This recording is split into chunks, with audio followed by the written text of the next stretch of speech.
You submit an intent to file. You save the confirmation number. You finally exhale. Then a few months pass, and you realize something important. You may not have filed the claim itself. That misunderstanding can affect how you organize your next steps, how you think about deadlines, and what questions you ask about an effective date. An intent to file is important, but it is not the whole mission. Today, we are going to make that distinction clear and useful. Welcome to the Veteran Benefits Reset Podcast. I'm Cameron Burrell, a U.S. Army veteran and founder of VetBiz Media. This show helps veterans and their families better understand the VA disability benefits process, one responsible step at a time. My position on today's topic is simple. Treat an intent to file like a clock-starting reminder, not like a completed mission. Its value is in what you do next. We will look at the general purpose of an intent to file, the timing questions that follow, the current process you need to verify, and a one-page system for keeping your records straight. This is education before action, not individualized legal or medical advice. So what is an intent to file? In plain language, it is a way to notify the VA that you intend to submit a claim or application for a benefit. It can be useful when you know you may apply, but you are not ready to submit the complete application yet. Maybe you need time to locate service treatment records. Maybe you are requesting private medical records. Maybe you are still sorting out whether you are looking at a new disability compensation claim, an increase, or another benefit altogether. That sounds simple. The confusion starts with the word file. An intent to file is a filing of notice. It is not necessarily the filing of the complete application. Here is the anchor phrase for this entire episode. Notice is not application. An intent to file does not by itself establish surface connection. It does not establish a diagnosis, a disability rating, or an approval. It also does not guarantee a particular effective date. What it may do is create a record that you expressed an intention to apply, subject to the rules and requirements that apply to your benefit and your situation. That distinction is not meant to discourage you. It is meant to keep you from stopping too early. The intent to file should start your checklist, not end it. Now, the part many veterans call the clock. An intent to file may be relevant to effective date questions if the completed application is submitted within the applicable period. For some disability compensation situations, current VA guidance describes a 1-year period, but you should not treat that sentence as a universal answer for every benefit or every circumstance. Verify the current rule that applies to you through official VA resources or with a VA accredited representative. The practical framework is still straightforward. Record the date the intent to file was received, identify the benefit involved, find out what follow-up deadline applies, and submit the correct application in the required way. A date without a plan is just a date. And how do you submit an intent to file? The available route and confirmation process can depend on the benefit and the current VA procedure. It may involve an online process, a phone contact, or a paper submission, but do not rely on an old form, an old phone script, or a memory from someone else's claim. Check the current instructions on va.gov or confirm the appropriate route with an accredited veteran service organization, claims agent, or attorney. Then save the acknowledgement you receive. What do you save? The date. What else? The confirmation or reference information. And if there is no clear acknowledgement, that becomes a question to resolve, not a detail to ignore. There is another decision hiding inside this process. What benefit are you actually exploring? The word claim can make every VA process sound identical, but it is not.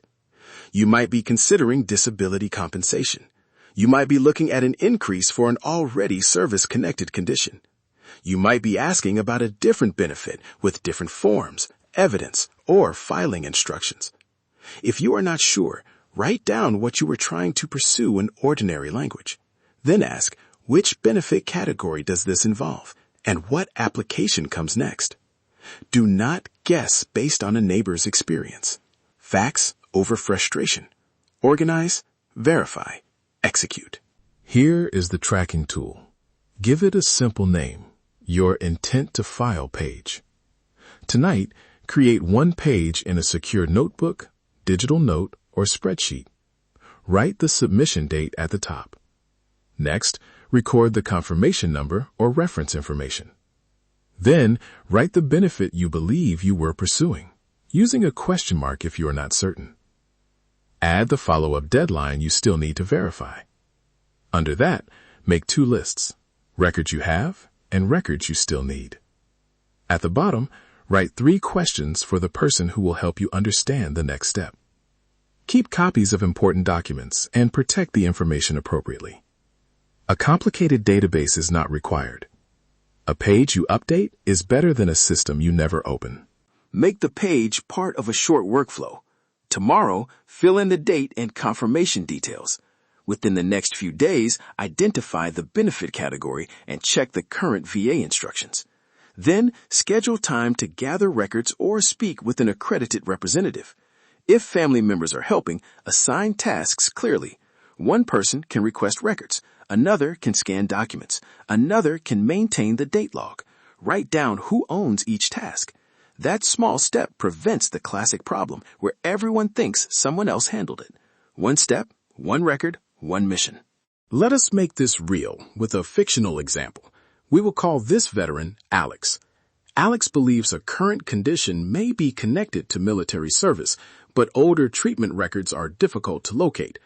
Alex also wants to speak with an accredited VSO before submitting a complete application. Alex submits an intent to file and receives confirmation.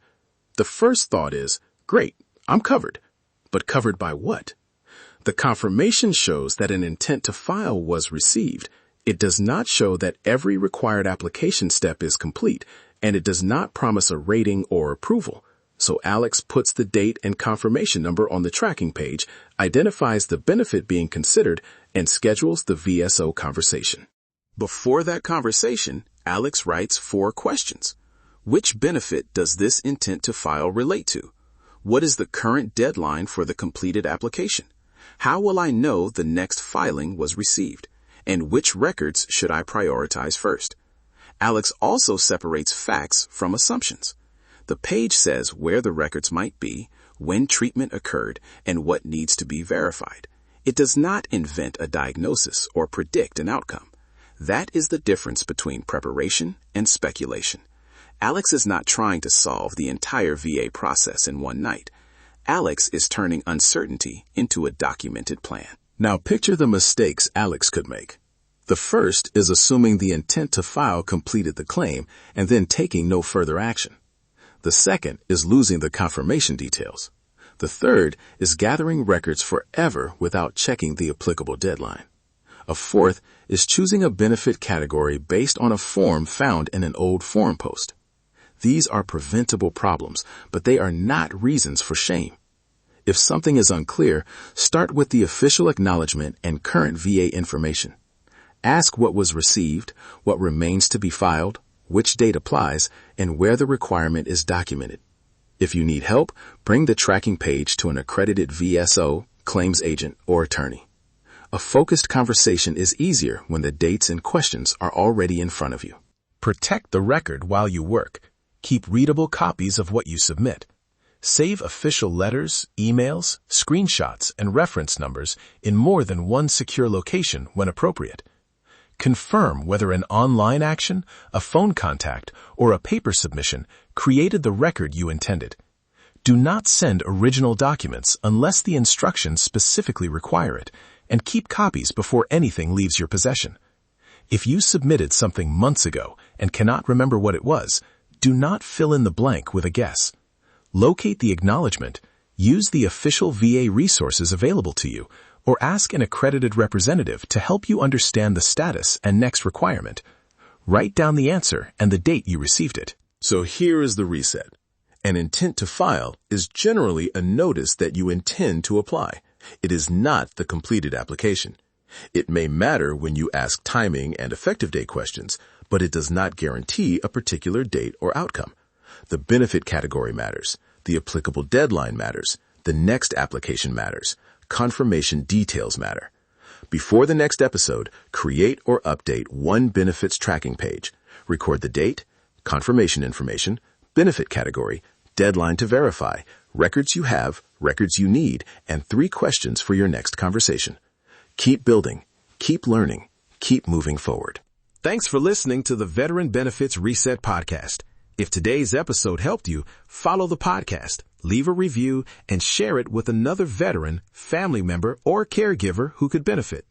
Download the free 7-step Veteran Benefits Reset Guide at vetbizmedia.com/veterans7. Remember, this is an independent educational resource, not legal or medical advice. Verify current requirements through official VA resources and consult a VA accredited veteran service organization, claims agent, or attorney when appropriate. Your service did not expire. Your story is still worth reviewing. Take the next responsible step.